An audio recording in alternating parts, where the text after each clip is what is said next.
recognizing the difference between peer groups, mentors, and doers to distinguish results. It all begins with accountability. This is My Online Toolbox, providing weekly quick tips and reminders in all facets of marketing with an objective to help you grow your business with more quality leads, emphasizing more quality. We do this with a hybrid of education, a strategy, and sticking behind you through the implementation.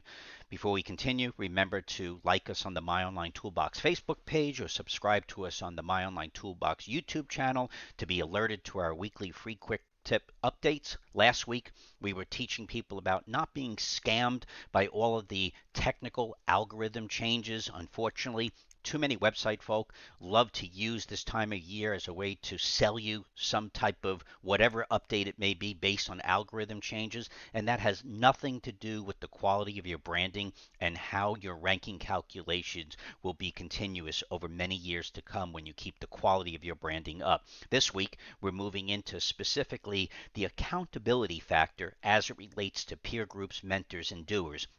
We are usually introduced by a set of mostly prospects where they will sit and tell us about how they call up to talk about marketing and where they plan to go. And then somehow they start to say, we want to review these ideas with our peer groups and mentors, which is fine, but we have to remind you about the limitations of those peer groups and mentors too. So keep in mind, on a positive note, peer groups, they're great. They are great to share ideas with broadly similar ideas and situations that somebody may be in, but you have to realize peer groups in the contracting industry have now, the word peer group, which is supposed to be a group that's small, has now exploded, where sometimes we'll hear peer groups that have hundreds of people as part of a presentation, but the reality is you're not getting hundreds of ideas. And you have to realize that just being a contractor doesn't mean that everyone in that group is the same.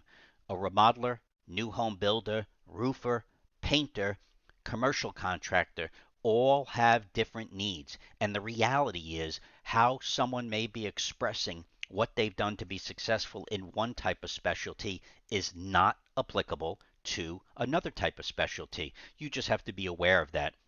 And ensure that the moderator doesn't control the dialogue in order to sell something.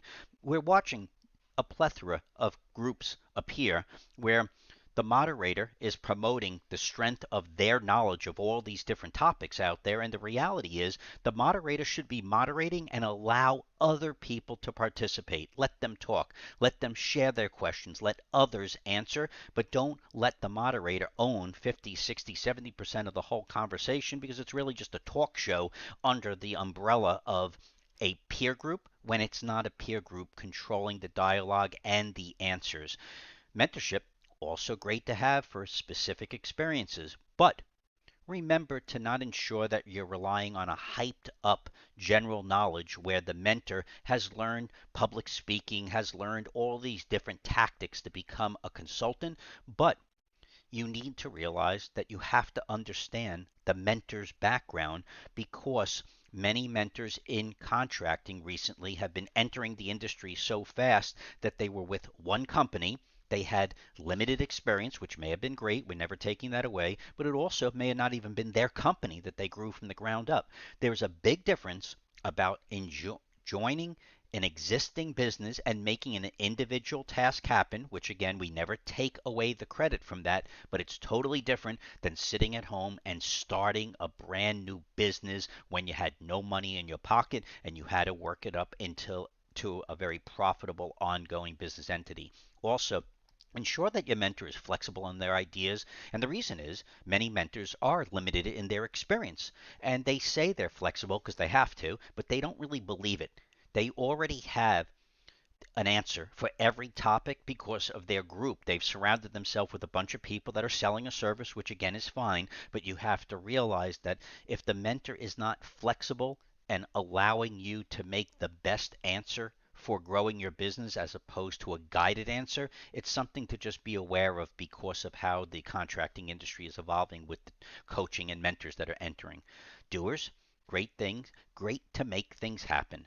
Doers, They're action oriented, they're decisive, and they hit the ground running to solve the problems, especially when something goes wrong. They don't just come up with ideas, they stick by you, and they thrive when faced with a new challenge, whatever that challenge may be. But what we found out when we're doing a quick little study on doers is that doers tend to be persistent, which we realize, hard to intimidate, and generally happier than the thinker. That particular phrase of generally happier than the thinker, we needed to research it, and the reality is that because the doer sees the vision but is able to do the high five when the results are matched, it seems that there's a different type of energy that goes around people who are physically making things happen and sticking by you as opposed to just coming up with the ideas and then walking away and not really caring whether those ideas come to fruition or not.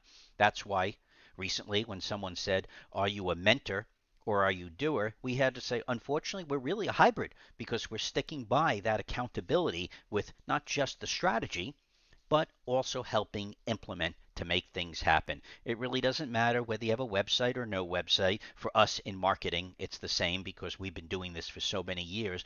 But regardless of what the discipline is, when you're going to a peer group or getting a mentor, just keep the same similar topics in mind so you're flexible in your answers, but decisive in making things happen. That's the key thing. Not just having ideas and feeling comfortable that you have more ideas to add to the arsenal that you're thinking about to grow your business, but you're physically deciding what topics must have a decisive point of saying, let's begin and let's make it happen. This is My Online Toolbox, reminding you to like us on our Facebook page, subscribe to us on our YouTube channel, start planning yesterday for next year's marketing and profits. Have a healthy week, and we will see you next week.